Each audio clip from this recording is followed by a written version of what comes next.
In this video, which is hopefully just a quick one, I'm just going to go over the wishlist feature, which I didn't even know D&D Beyond had, but since the new marketplace went live, they actually have a wishlist, because you can buy books for other people. So this is how you get it. So on the site, go to marketplace. Mine's going to be a bit slow to load.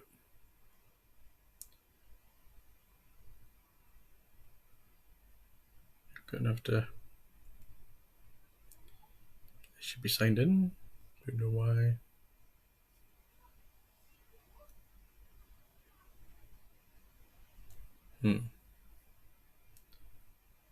Oh, there we go.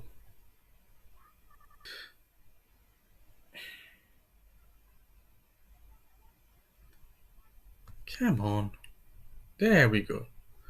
Right, so once you're signed in, apparently there's a bit of a delay. I think my laptop is also kind of struggling right now.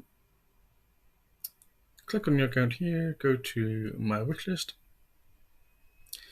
Obviously, I don't have anything in it because I don't need anything right now.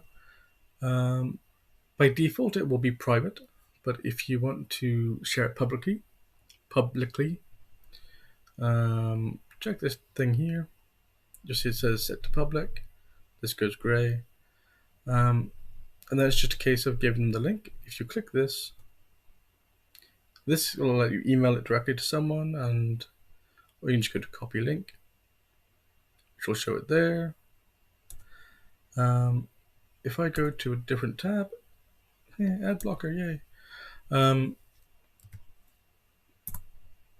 This might not work because I don't have anything in the list, but